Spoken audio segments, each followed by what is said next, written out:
I'm going to call the meeting to order. And yes, I brought my own gavel today just for fun. So we're going to move to item number 2 on the agenda, approval of the September 15th, 2025 Longmont Urban Renewal Authority minutes after I take roll call. So we'll come back to that. I will start off, Chair Popkin. Commissioner McCoy. That is your last name. Commissioner Rodriguez. Commissioner Berthel. Commissioner Beck. Commissioner Hidalgo Ferry. Commissioner Yarrow. Commissioner Luttrell. Laura Moody. Harold Dominguez. Commissioner Parker. Eugene May, City Attorney. Commissioner Chris. Commissioner McGilvray. Teresa Malloy, Chief Financial Officer.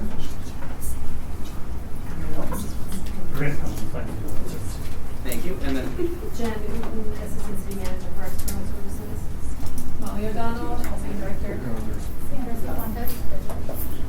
I think that's everyone. Now we'll move on to item number 2 on the agenda, approval of the September 15th, 2025 Longmont Urban Renewal Authority minutes.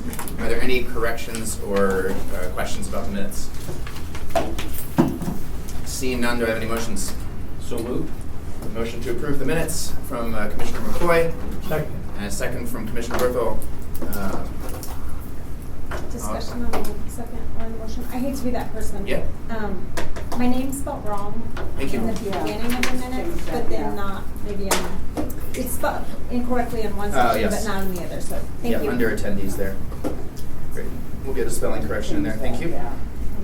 Just the one place, Commissioner Loachman? Yes. Thank you very much. With corrections.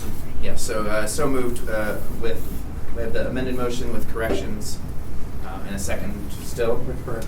Good. Any other objections or questions? All those in favor? Aye. Any opposed? So moved.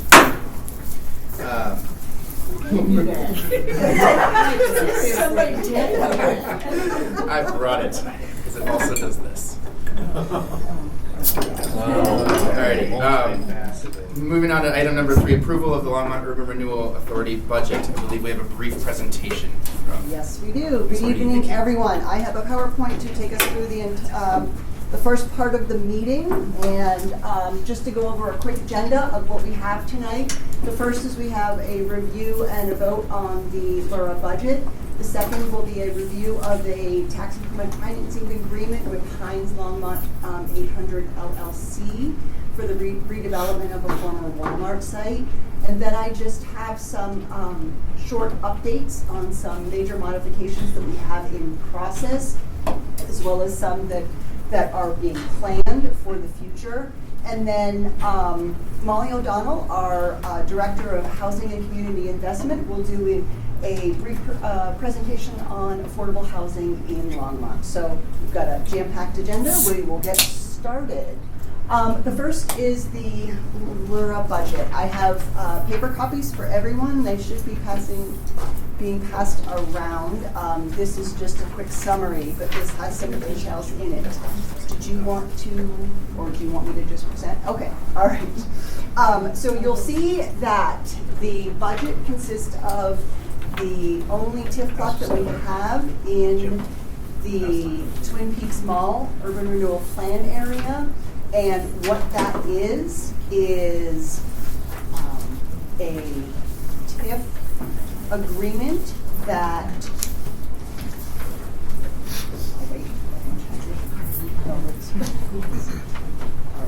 does everybody have TIF copies?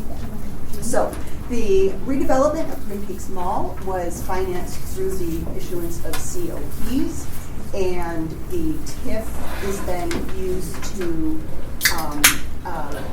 manage the debt service on those COPs. So what you'll see is this total source of funds of the $2.4 million, and then that was then sent out. And you'll see at the bottom, the budget in detail is the 2.4 came in, and then there was that refund of $370,000 to the Metro District, and then St. Vrain Valley School Districts, and then it was that $1.83 million that was sent to pay the debt service on the COPs. So that is the budget and what we have right now. Teresa, the city CFO, is here to answer any detailed questions, but if there are, we can discuss and then take a vote on the budget. Thank you very much. Questions? Yes, Commissioner I Rogers? do have a question. I apologize, just so I'm clear on this. Village at the Peaks COP Special Revenue Fund was started when? Because this is just a 24, 25, 26. Yeah. Sorry, are you asking when this started? Yes. Yeah. I don't know off the top of my head. We've been paying on the certificate of participation for a number of years now, so this is not something new. It was 15 or 16? Right. It's 2015. I think I saw it in the packet. It's one of those years. Yeah. Okay, thank you. Yeah, thank you. And Teresa, when you bring that back, can you tell us when they will be paid off? Oh, you bet, yeah. I can actually look it up and let you know. Thank you. About 35. I think it's a 20-year debt issuance, and if we started here in 15, it was, it'd be what, 2035. We'll be halfway through.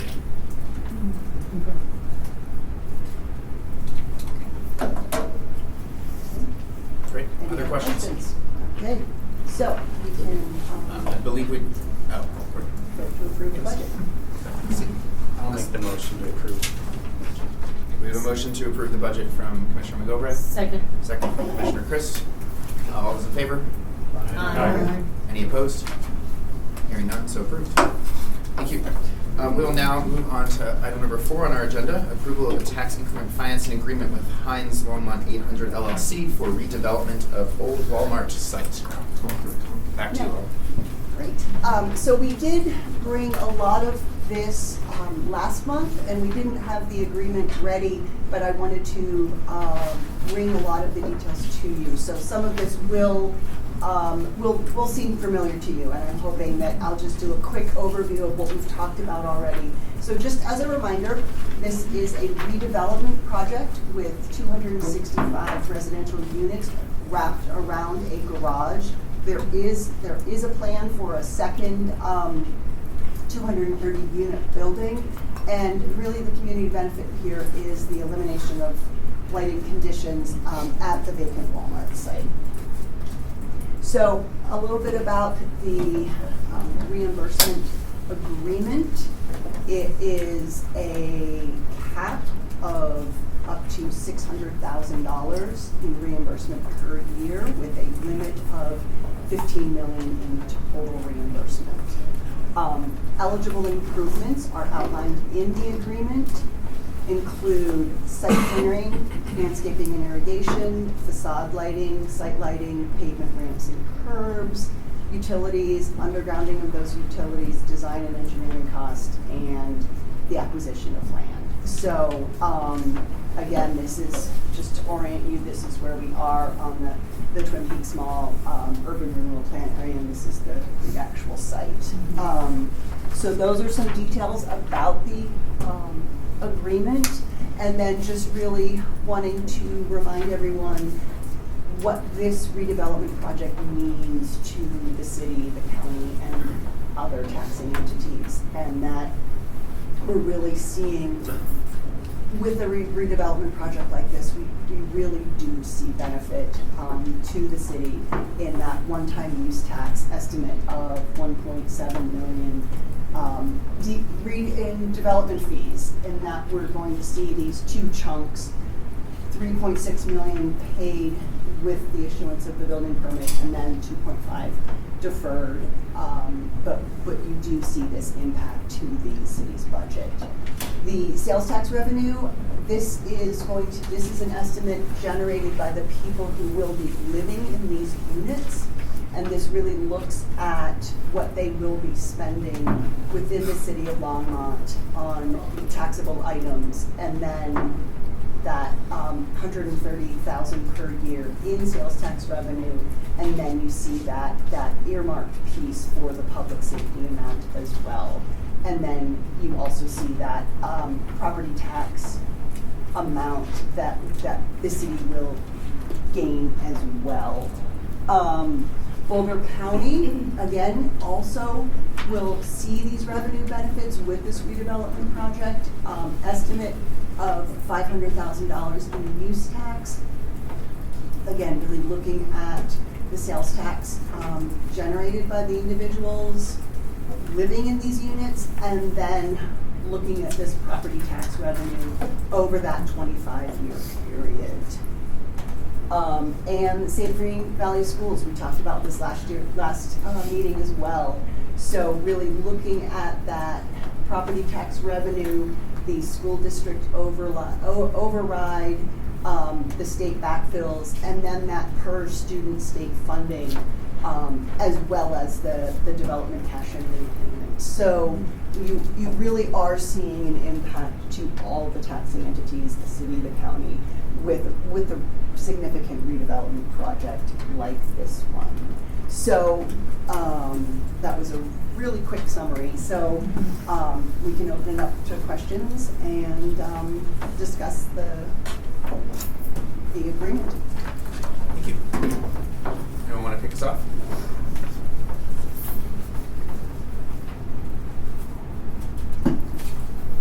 I will then.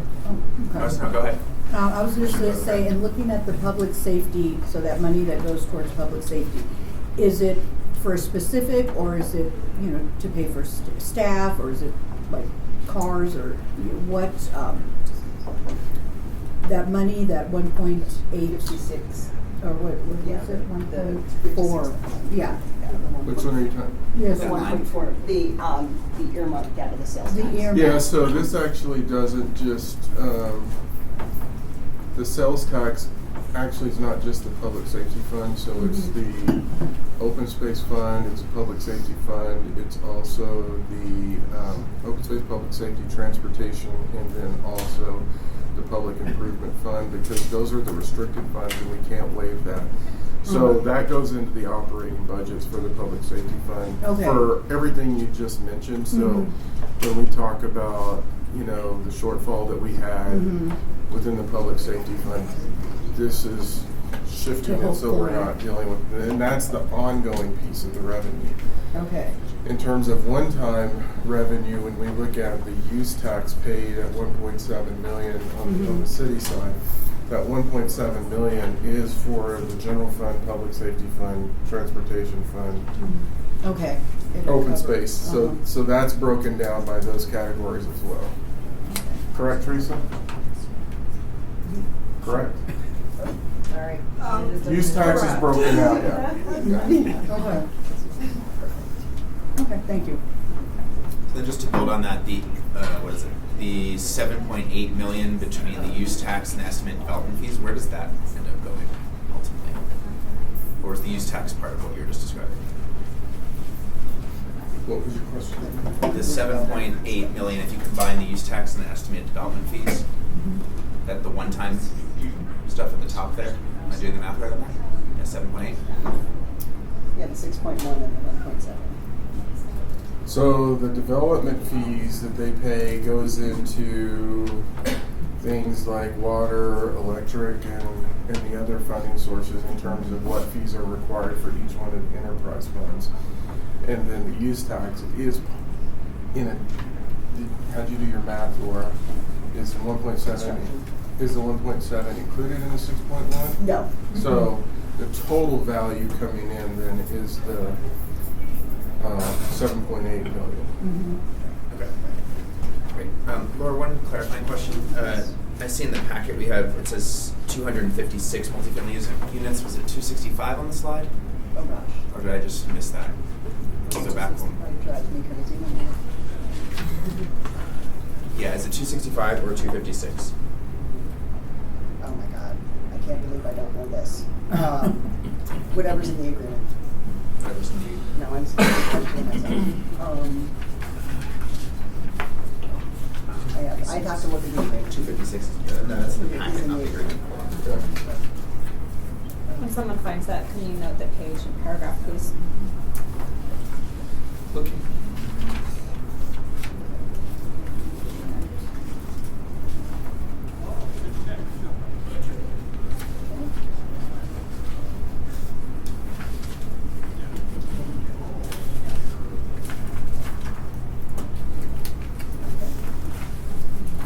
Is it officially in the agreement somewhere? That's what I'm looking for. Should be.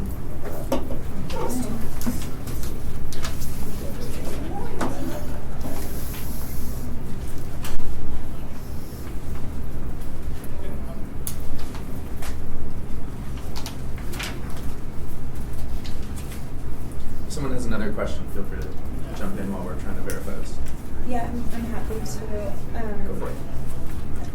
Just from it might be semantics, but I'm seeing TIF agreement, and then the document here is a development agreement. Are those one and the same? Yes, they are. Okay, Yes. and so all the exhibits are then part of the developer agreement? Correct. And- I apologize for that. No, it's okay, I just wanted to make sure I was thinking about the same thing. The question I have is actually about what is being built per the developer agreement, how many units, and I was curious if the LURA board wants to talk about home ownership versus rental units. Like, it's not in here. And so it's a curiosity. I know there's a different group that has a meeting in less than an hour that's gonna be making other decisions. But for the LURA board, would it not be helpful if the LURA board was interested in home ownership to put that? And the legal question is, could we make an amendment to the developer agreement to then support that bigger goal? Right now, the way I interpreted the documents and the exhibits, recitals, et cetera, is that the developer would then be subject to land use requirements, but technically the land use requirements could change with a new mayor or a new council, like next week. So it was just a curiosity for the LURA board. Back to the question I had last month and I think the month before. So I think if you look at the question of home ownership, the question is then, will they agree to do it? And I think it's been very clear that they won't because of construction defects and other issues. And that's not inconsistent with conversations that we've had with a lot of developers. Honestly, I wouldn't even advise the housing authority to build condos with construction defects the way it exists today because of the liability. So I think the issue is it's a completely different deal. And that hasn't been negotiated. We did talk to them about it, but they're not willing to do that. And so in exchange for that, they agreed to increase the amount of funding beyond what they are required to out of the inclusionary housing ordinance to benefit affordable housing. So then, and I'm looking at, let's see what page am I on? Page 4, financing construction project, paragraph 2.2, financing eligible improvements. Developers shall be responsible for initially financing cost expenses in connection with acquisition, construction, installation, and then the improvements that somebody else talked about. So basically the agreement is you're going to build a project and we're going to reimburse up to X amount, and we saw that, or did a great job of that. Okay. And only for the public improvements. So you cannot fund things that are not considered a public improvement. So you can't use any of the funding to fund an apartment. It has to be Or a private pool. Or a private. It has to be a public improvement. And so there's also another cap that exists on it in that we said we will do it up to $6 million, or up to $6 million over time. That's contingent upon generating enough dollars on the $600,000 per year, generating enough of the dollars that qualify as public improvements.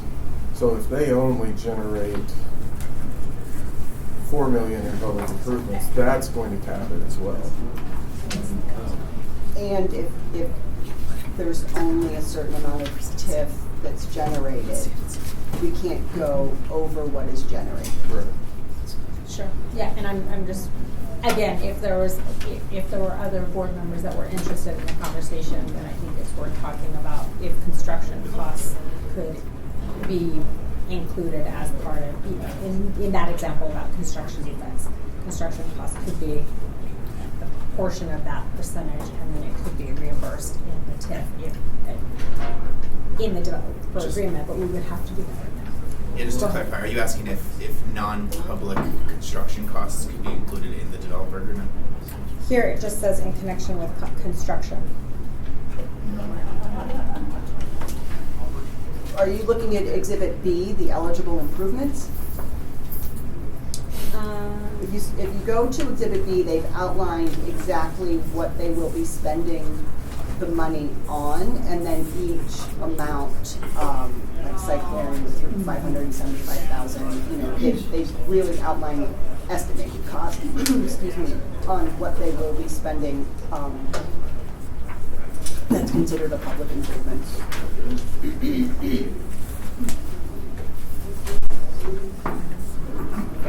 I saw the exhibit. Okay. I was referencing for sales. Okay.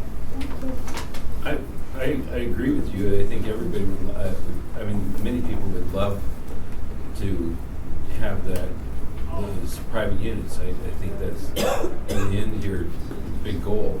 I just don't know how we're going to get from point A to point B with these current insurance companies and the developer. If I could figure out a way, I think we'd all, any one of us figure out a way, I would imagine that people would be all over that. I think that's an excellent point.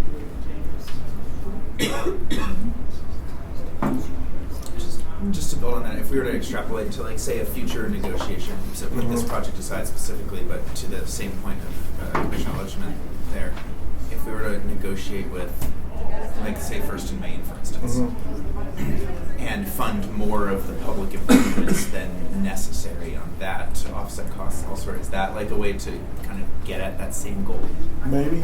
I think, so you're looking at upfront capital versus the ongoing expense and the insurance and the liability. So you could potentially, in a pro forma, do that.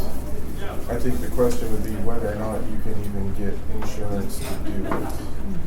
And because they're also, not all things are considered equal, because, for example, there are places where people are still building for sale condos, but it is because the value of the condo itself, they can get enough money out of it to where it actually manages the financial situation. So I think the answer is yes, maybe, but the pro forma is going to really dictate what that's going to look like.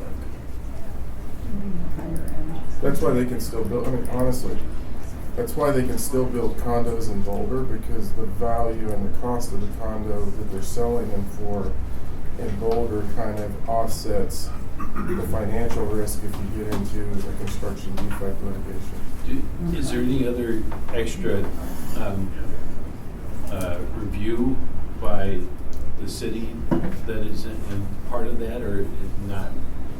That's part of what I think they attempted to do in the last legislative session, but it's not satisfying the insurance piece of it.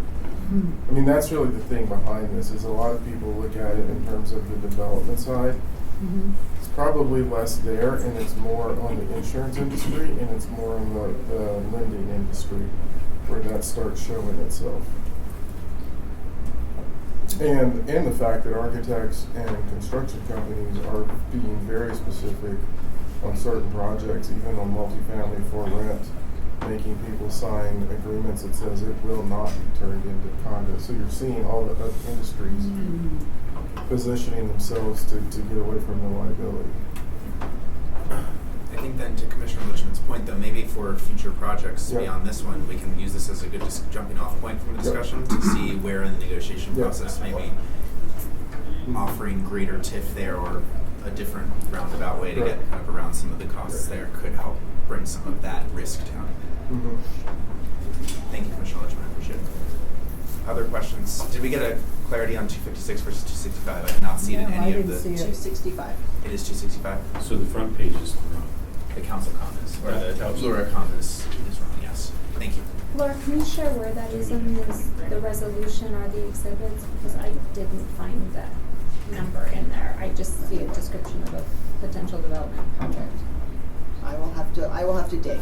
Okay. to see. Did anybody Yeah, else? I couldn't find it. No, it's not. You don't see it in the agreement. No.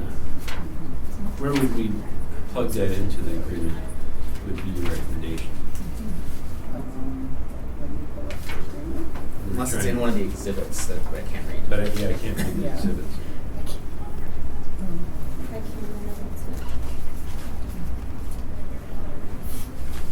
in it. Other questions? I was going to say two things.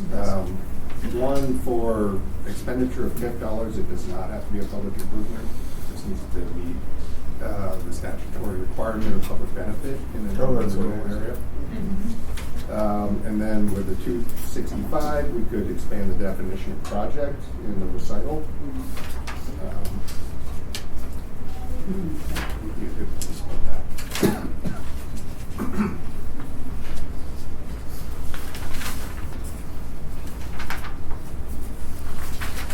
Could I ask another question, just in regards to Please. the description and then the memo? So description and the presentation is, how important is the garage structure? Because it was described in the, like, just about the project. And I asked that because I don't see 256 units in the resolution, and I also don't see a parking garage specifically named, so I just don't know how much that's driving the project. It might be very different than the other project that seems to be built around a garage. I mean, it is part of the project. I mean, the project is very close to obtaining a building permit, and so they're ready. I mean, the plans have been approved by the city, and the garage is part of the project. Is that your question? I think so. Okay, So okay. there's like an attachment somewhere that's not part of what we're looking at. It's on page 15 of the packet there. So after the text, there was a somewhat hard to read exhibit. My page 15 is different than your page 15. You get it. Okay. Exhibit A. Is it Exhibit A, so it's gonna be 25 on our, online. Thank you. Yeah.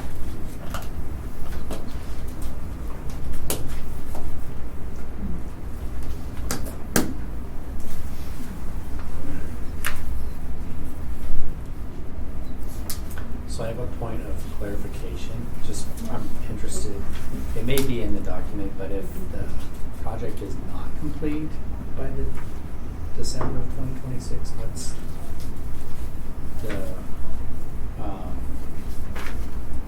the outcome? The TIF reimbursement only happens once the certificate of occupancy is issued. Okay. So that's how we get that guarantee of a complete project. You know, because that's really our goal is to have a complete project, and we don't want a project that's stalled. So we will not reimburse until the project is complete. Just a point of clarification. Page 15, see Exhibit that. A is a legal description of a property. Yeah. It is not by any means a plan or an indication of what's going to be on that legal description. So I just want to clarify that for folks that are thinking that's something different than this. Exhibit A, to Commissioner Lichman's point, is not like a site concept plan. It's just the legal description of Okay. what's in there. Yes.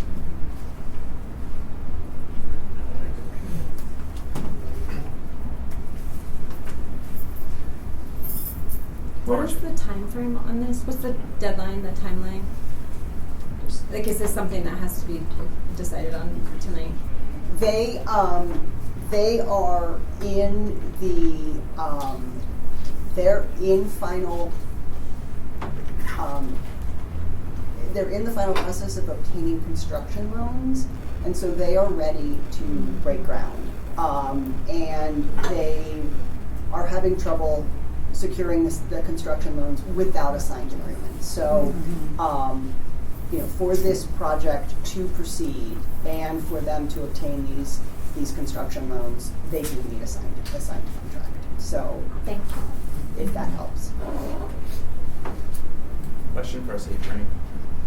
Is it advisable to have a specific unit number in the agreement, or is there maybe intended flexibility of, like, if it was 263 units, does that change? Like, are they then in violation of the agreement? How common in developer agreements do we have the number of units? I would say more approximately. I think once you get the site plan, Sure. Details, that the actual number might move a little bit. Reluctant to tie them down to a specific. Okay. It just wouldn't be more. I would be reluctant to tie them down to a specific number. Maybe they could squeeze in more. I don't know where they are in the site planning or engineering project. It certainly couldn't exceed the current zoning. Right. Yeah, so your zoning's gonna limit what you can actually build from capacity. I don't think, as I'm thinking about the development agreements that we've done, we have been, as you're moving through it, you are, depending on the nature of the agreement, you are as specific because the designs can change minimally. I mean, you're still, in here what you're approving is a complex of X size that has a wrapped construction with a garage, but then there are field issues that come into play. When we did Village at the Peaks, of which you were talking about earlier, we didn't specifically call out Sam's, Whole Foods, and Regal, but what we said is we want some kind of warehouse store, we want some kind of natural grocer, and we want a movie theater, but we didn't specifically say this is the type of movie theater we wanted, simply because you then end up in a situation where if something changes, you're having to constantly bring it back. So there is a point where we are more flexible in these agreements. Is it common practice to have a construction loan pending a TIF agreement? Yeah. Okay, it's just maybe. Yeah, because what they're trying to do is build a capital stack, and what the lender's saying is your numbers aren't quite there, and we need this financial agreement to make it, to get final loan approval. But for that, I mean, they typically wouldn't come in to ask for that piece.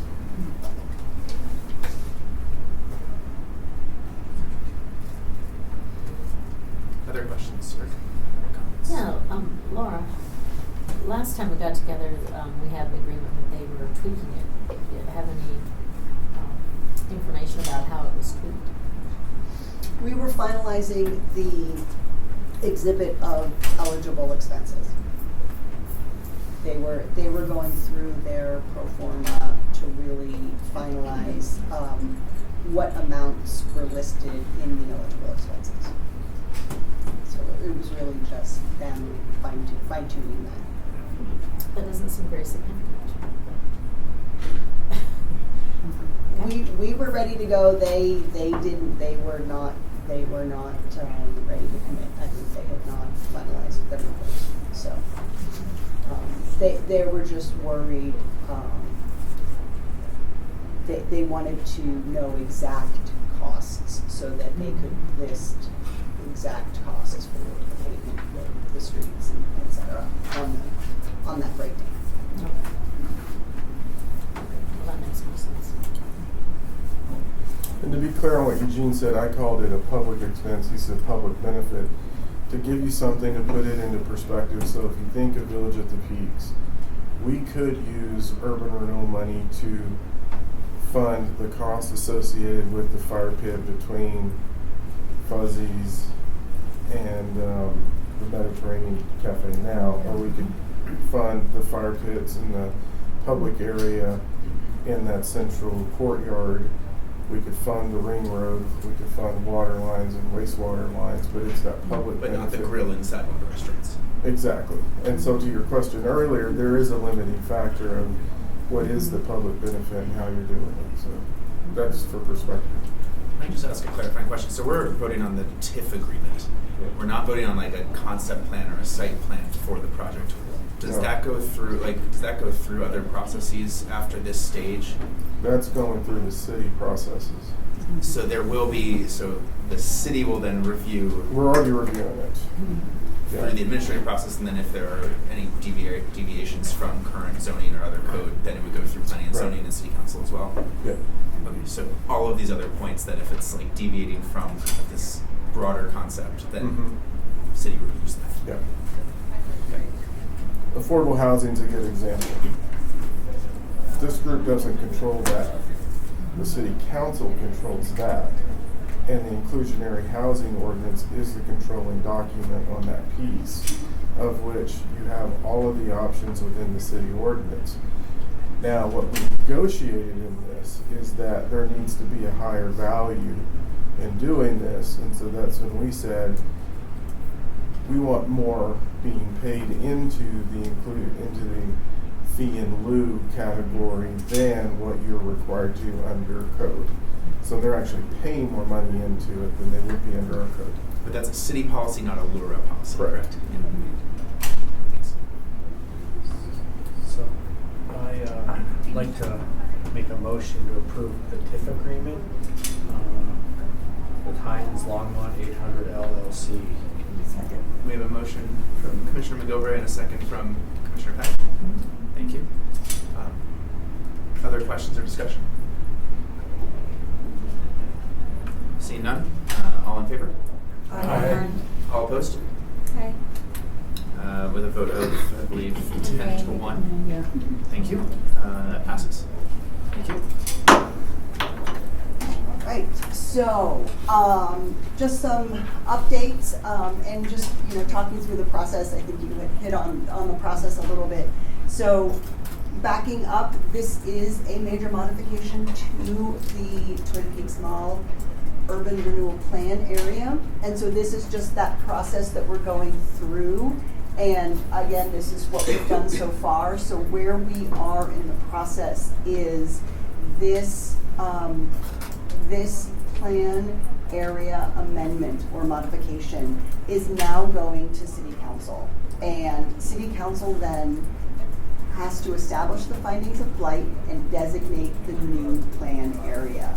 And so this went to a first reading on October 14th to City Council, and state statute says that there has to be that 30-day announcement, so that set the second reading and the public hearing for November 18th. So that's where we are in this process. After that, it will be, if City Council declares the area blighted and approves the plan area, I would then be notifying the property owners of this determination, and then it would come back here to the LURA board to approve the IGAs with these taxing entities. So there is that, the dual roles of City Council and the LURA board and how they work together to get this process complete. So that's where we are in the process. And likewise, the other project and application that we're moving forward is this redevelopment at 2nd and Martin, and it is going together with the plan amendment for the Twin Peaks Mall. It also went to first reading on October 14th, and that public hearing is set for November 18th. So it will follow the same process, and should we get to this last step, these IGAs would then come back to the LURA board at a future meeting, and you would all be approving those IGAs and then implementing the plan. So this is the project that is happening at 2nd and Martin, a current photo, and this is a 200-unit multifamily project that is under construction, and they're hoping to have occupancy in first quarter of next year. And just a small update on First and Main. This will be a potential modification. There is no TIF clock that is currently operating at this area, so this would be a modification where we would want to start a TIF clock to assist this redevelopment. And so this is the First and Main Transit Center. This is the transit facility that we're partnering with RTD to put a bus facility with 10 bus bays and parking. There are plans to do a wrap residential and commercial development around the bus facility. And so where we are with the status of this project is we are in the process of negotiating a development agreement with the developer. We're very close.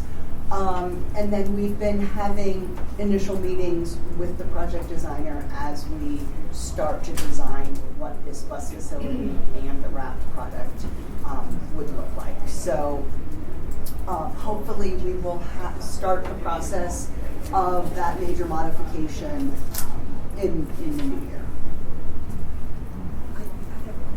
Yeah, Mr. Becker. I don't understand the wrapped facility. What you said was around, if I understood you correctly, around the bus terminal. So the parking structure, it's the first floor is the parking bays, the bays for the buses with the garage on top, and then around that is the residential. So you're not going to necessarily see the garage from Main Street. You're going to see that residential wrapped product. So it's not the terminal that's being wrapped, the bus terminal, or It A is. little bit partially. how will people know to get to it? I can't picture that at all. Well, we have been, like I said, we've been meeting with the designer who is going to be designing the project, and we've been having several meetings with city staff across the board, from engineering, planning, communications, really looking at what the city wants from a final redevelopment project. And really this idea of that identification of a place and identification of what is happening here, really we have conveyed that to them to say that this is really an important place and that sense of place for the city itself. Again, tell me how that looks. That's So think the RTD facility in Boulder, or like the RTD facilities in Denver in terms of wayfinding. On the west side, it's going to be pretty open because where the buses have to pull in and park. But it's a combination of wayfinding, design, and not just having a massive parking structure without it. So and most of it will be on the east side on Main Street with some commercial and some other components to it. But Okay. it's I trust you, but Kaufman I still Street. can't picture So that. Kaufman Street, based on the way Kaufman Street's being designed and the bus rapid transit and wayfinding, that's all has to be part of the design. We just started it. So. Okay. Yeah, we had our design kickoff meeting, and now we've been having these series of meetings with the designer, with DDA staff to go through design guidelines and really getting as many voices at the table as we can to make sure that we have a design that really fits the spirit of the city. Thanks. Can't wait to see the design. Yes. One of the conversations we had, I think, in our last meeting was about, I understand the value of the wrapped product, but we were talking about construction defects law last time and how a connected wrapped product might decrease options for different types of housing. And so I'm curious, at what point in the conversation and negotiations does the I don't know if you call it a partially wrapped product or a segmented product that wraps around, like if I'm using different types of wrapping paper that kind of eventually connect but are technically separate entities. I think you're getting my point there. Like, at what point does that type of design and negotiation kind of start to factor in, where you could have 8 units that are meeting the kind of like form function but are technically disconnected from the legal insurance risks piece of that? So part of the challenge is this is going to be 3 different parcels. And that it's not going to be one single platted site, because we have different ownership structures on the parcels. So the parcel for the parking garage is going to be owned by the city, and then you have 2 privately owned, and these are things we're trying to figure out, 2 privately owned parcels that are adjacent to the parking lot. So the front end of this is actually just trying to design a parking structure where, in the event that when they build their product, they can actually connect into the parking structure. Because the other side on this, where it's a little bit more challenging, is the city's under contract with RTD to have a transit station under construction by October of next year and finished no later than 2027. Like end of calendar year. End of the calendar year 2027. So as we're working with the designers on this is a slightly different development agreement, because it's really more of a design development agreement to make sure that we're building the parking structure in conjunction with the property owner, so that if they can't go at the same timing, we can't wait. And so it's really for them to connect into it. Thanks. I want to make sure we have time for the brief affordable housing presentation as well. So, Laura, let's. I will, wrap it up. I Sounds want to good. get to you. Yes, so Sugar Mill, we are going through the process of an RFP for an infrastructure master plan, and we're really looking into a special district to fund the infrastructure master plan, and then this too will go into a blight study update, and the blight study update will be conducted. So I want to get to Molly. I asked her to specifically comment. Thank you. Can you send those slides to the group after, Yes. so that we can refer back to it? Thank you. Thank you, Molly. As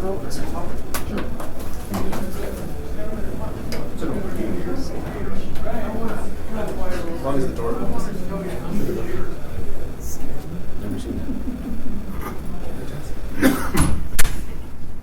Live long enough to just see it.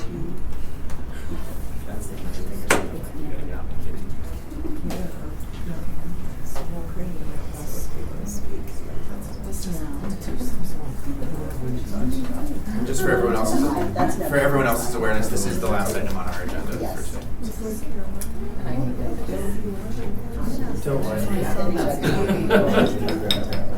There's so many more items on the agenda. Just like On this So while we're waiting, I can answer the question on the CLPs. Excellent. So that debt was originally issued in 2014 with a maturity, so final payment in 2037. We refinanced at a lower interest rate in 2022. Our same maturity, so our final payment is in 2037. Thank you. That's right, because we had to do capitalized interest for, I think, the first 2 years, didn't we, or something weird, so it took it out a little bit longer. What's that, Harold? Nothing, we'll talk. I'm remembering back to, yeah. Thank you for the answer. Okay. Take a moment. I might just talk through it since it's taking a moment to recognize the drives.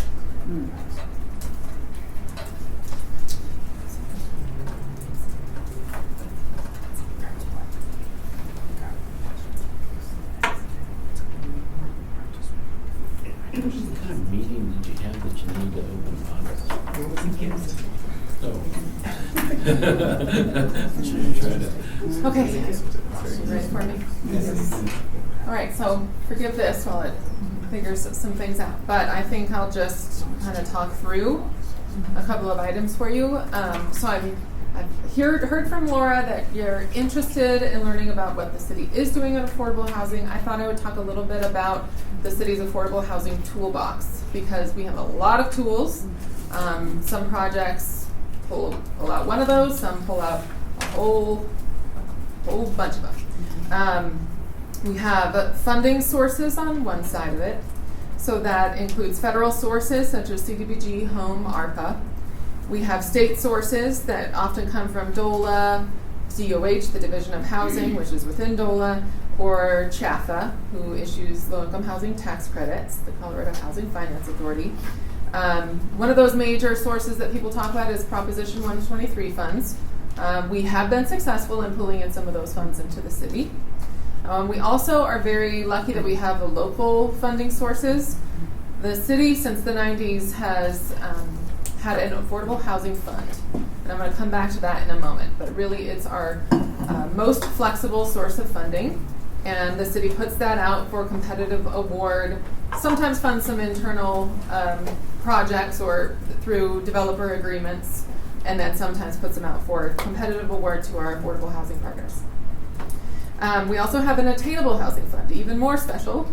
Well, not more special than the affordable fund, just special that Longmont has both of these. It's good to even have one. That is to focus on middle income housing.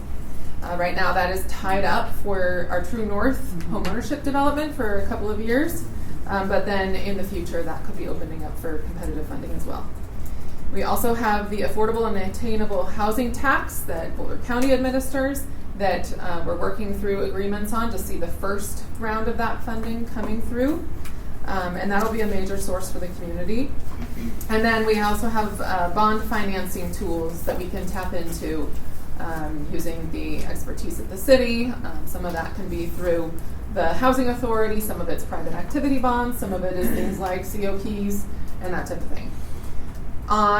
We have a number of development incentives that we offer for developers that are building affordable housing or including affordable housing in a market rate development. Fee waiver programs, fee offset programs, so the Affordable Housing Fund could pay a portion of the fee that's not eligible to be waived. You can defer fees, which helps on a pro forma. And then there's also land use incentives, reduced land development requirements, which there are many. We also utilize the urban-based design standards to help some affordable housing projects, specifically homeownership when you're talking single family or small multifamily, so duplexes, etc. That can be really, really helpful to making those projects work. Our inclusionary housing ordinance is also a tool. So that's what is applying to the retreat at Longmont.